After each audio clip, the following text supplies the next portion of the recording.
runtii waa nasiib daro kulankaas oo dadka Soomaaliyeed muddo badan ay sugayeen iyo dadka jecel samaha dadka Soomaaliyeed in uu qoraalka noocaas oo soo baxo waxaas la yaab leh maanta oo dhan waa shiraynay dhowr maalmood horena waa shiraynay waxaa caddaatay in qoraalka iyo video ay dawladda sii daysay uu ahaa wax hore u diyaarsanaa marka waxaa cad dawladdu inaysan rabin looga wada hadlayo sidii dalka doorasho loo wada dhan yahay loo qaban lahaa marka nasiib darradaas inay dadka Soomaaliyeed ogaadaan weeye wasiirka maanta hadlay dabcan uu nala joogay maanta dharka hadda uu ku qabtay codka kii uu watay ma aha oo dadka dhan baa nala joogay marka wax sii diyaarsanaa oo loogu talagalay in dadka Soomaaliyeed lagu marxabaabiyo ahayd mas'uuliyadeedana cidda hawshaas qabatay ayaa qaadi doonta dilaa muxuu ahaa madaxweyne waxyaabihii ugu dambeeyay ee aad ka wada hadlayseen ee dawladda ay u aragtay in aan laga gudbi karin oo keentay inay ku dhawaaqaan in kulankaasi uu fashilmo muddadii hadda dhowrka beri ahayd oo wada hadalladu ay socdeen waxaa ugu muhiimsanaa oo laga hadlayay sidii shir loo dhan yahay loo qaban lahaa oo dadka Soomaaliyeed u horseeda doorasho loo dhan yahay waxaa la isku khilaafsanaa ajandaha shirka iyo hanaanka shirka u soconayo siduu noqonayo waxaa nasiib darro ah in wada hadalkii oo socda uu ku soo gabagaboobay in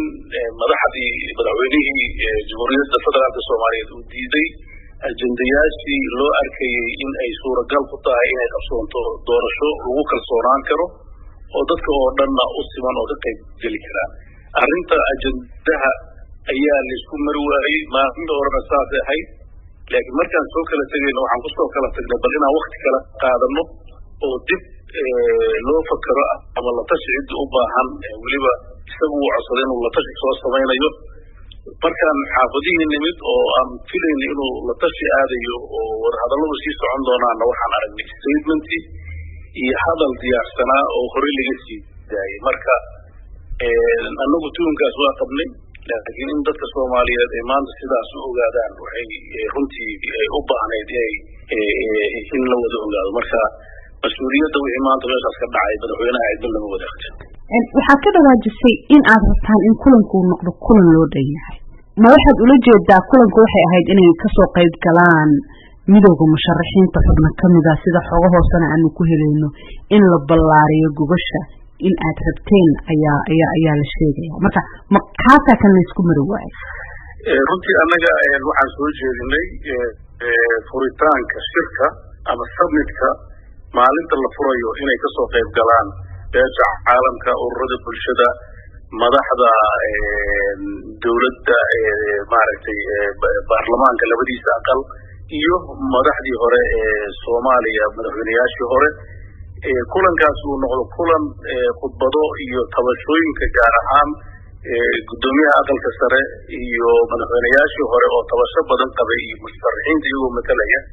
inay soo jeedin sameeyaan beesha caalamkuna ay soo jeedin samaysto laakiin maalinta labaad uu noqdo kulan xiran oo ku kooban dawladda federaalka iyo dawladaha xubnaha ka ah oo keliya kadibna ay ka hadlaan ajandayaasha shirka ee la soo jeediyey waxaa ka mid dabcan shirka wuxuu ku sabaysan yahay sidii doorasho loo qaban lahaa saldhigga doorashadana waxa uu ah heshiiskii siyaasadeed 17 September la gaaray isaga ayaa gundhig u ah waxaa kaloo jiray documenti ay kasoo shaqeeyeen dawladaha xubnaha ka iyo dawladda federaalka ah oo 16 February iyo 15 lagu qabtay Baydhabo oo isagana ah documenti qadiyadihii iyo ama arrimihii taagnaa ka soo jeediyeen xalal waxaa kaloo meesha yaalay 8 February mar haddii xilhayntii madaxweynuhu ay dhamaatay iyadana in laga hadlo marxaladan kala guurka ah doorashadu siday ku dhacayso iyo awoodaha dawladdu sida ay doonaan kadibna iyadoo jawigu degan yahay dadku isku calool fuyow yahay doorasho raalli laga wada yahay la aado qof walba la yaqaana roolkiisa ama maaragtay mas'uuliyaadkiisa ay kala qaybsan yihiin yaa mas'uuliyadda amniga leh yaa mas'uuliyadda howlfudeynta leh dawladuhu xubnaha ka maxay yeelan doonaan inkastoo abraacyadii hore wax ku dhignaayeen laakiin maadaama xilligii madaxda xilka haysta ee dhamaatay in la helo waa muhiim arrimahaas ay arrimaha taagan laakiin maba laysla gaarin in ajandihii laysku afkarto madaxweynuhu wuxuu soo jeediyey lagama hadli karo 8 February wixii ka dambeeyay lagama hadli karo amniga dalka anaa madax ka ah lagama hadli karo doorashada iyo say u soconaysa anaa sidaan rabo u qabanaya haddaan waxaas laga hadlayn shirka doorashada looga hadlayo wuxuu yahay annagu waa garan weynay laakiin haddana waxaan furnaa albaab wada hadal iyo isqancin iyo in la turxaan bixiyo aragti kala duwanaanta hadday u baahan tahay la tashi sharcina sharciga loo noqdo hadday u baahan tahay la talashka siyaasadaha loo noqdo haddii ay u baahan tahay cid kale oo na kala qancixisana in fursad loo helo laakiin in albaabka lasoo xiro macnaheedu waxa weeye in dadka Soomaaliyeed rajadoodii lasoo laabay ujeedooyin kale oo guracanna laga leeyahay mar waxaa jirta in beesha caalamka ay dadaal badan gelisay in kulankani uu noqdo mid miro dhal ah oo waxa shacabka Soomaaliyeed ay u baahan yihiin oo ah doorasho heshiis lagu yahay ay ka soo baxdo sidoo beesha caalamku u aragtaa in kulankii ay intaasi waday uu guuldareystay masay aragteen kadib markii warkaasi uu soo baxay wallahi wali lama aan kulmin beesha caalamka laakiin intaan la kulmin intaan oo dhan way ogaayeen waxyaabaha la isku hayo way ogaayeen farsi habka maarta shirku u furmi lahaa way ka warqabeen waxa looga hadlayo way ogaayeen hadda kulley iyada garwadeenka ahayd oo soo qabanqaaday inuu shirkaan dhaco si ajandaha aan uga heshiino kadibna waxa ay la socoto dabcan annagu mararka qaarkood waxaan ka codsanay in ay ka noqoto garantoor laakiin waxay codsadeen in iyagu markhaantiyaalka noqdaan witness si kastaba ahaatee annagu waxaan rabnay wax aanan mugdi ku jirin oo miiska dushiisa yaalla madaxweynahana waxaa lagu kari waayey wax lala og yahay in ay noqdaan marka waxa aan lala ogeyn sababta u doonaya waxa weeye markii aan ka soo tagnay annagu iyo joogno oo nool magaaladii la joogno inuu been naga sheego oo ay yidhaahdaan iyagaa wax diiday oo runtii wixii lagu sifayn jiray allah u naxariista dhagabadan oo shabaab ku sifayn jiray inuu nagu sifeeyo dhaho jid iyo jihaadiid weeye hadda macnahaasi kolley waxay u taallaa dadka Soomaaliyeed iyagaana markhaanti ka noqon doona meesha dalka iyo dadku uu u wado dadkuna waa u wada jeedaa shacabka Soomaaliyeedna mas-uuliyadoodu waa ay yaqaanaan iyo madaxdooduba waxaan u rajaynayaa dadka Soomaaliyeed ee caanadaasi dabada la qabtaayo dalkan inuusan meel xun aadin madaxweyne muddaxileedkii hay-adaha dowladda federaalka waa u dhammaaday iyadoo aan wax kale laga gaarin nidaamka doorashada dadka Soomaaliyeed walwal badan ayay qabaan in madaxdoodu ay go'aan gaari waayaan doorasho lagu heshiin waayo dalkuna meel aan wanaagsaneyn uu ku laabto maxaa rajo ah oo dadka ku dhageysanaya aad u haysaa wallahi madaxweynaha xilkiisu dhammaaday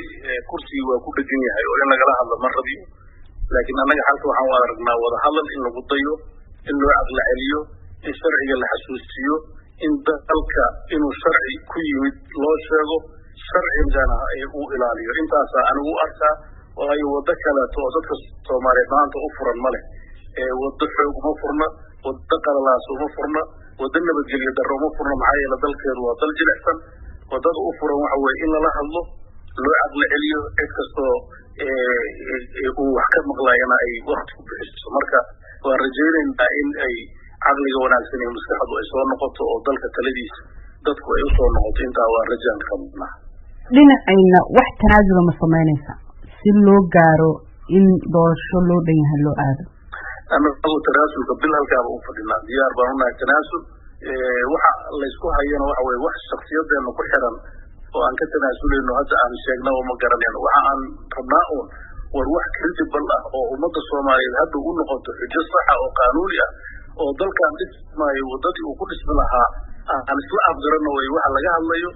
oo sharcigu uu noqdo waxa dhexda u yaala dadka maxaa yeelay ummad walba meel degan shuruucda hoggaamisa shuruucduna waad ogtahayo dee compromise mala shuruucdii la fuliyay leedahay marka waxaan rajaynaynaa wixii sharcigu qabo haddii annagu aan sharciga ku khaldannahay in noola sheego la yidhaahdo idinka waa halkaas ay u khaldantihiin haddii madaxweynuhu iyo cidda la talinaysana sharciga khaldan tahayna in loo sheego intaas uun baa muhiima madaxweyne marka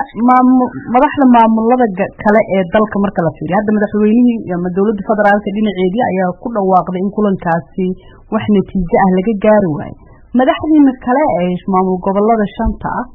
ma kulmi kartaan oo xal ma keeni kartaan waa kulmeynaa waana kulmi doonaa madaxweynaha ruuxadiisa inaan la kulano diyaar baa u nahay anta maanta markaan kasoo tegay lagu yidhi aan soo noqono cid walba oo danta maslaxadda ku jirta Soomaaliya inaan la kulano annaga sarfanta kuma xirno waa la fariisanaynaa miiska laakiin waxaan rabnaa in la wada hadlo oo waxa sharcigu yahay laga doodo laakiin inaan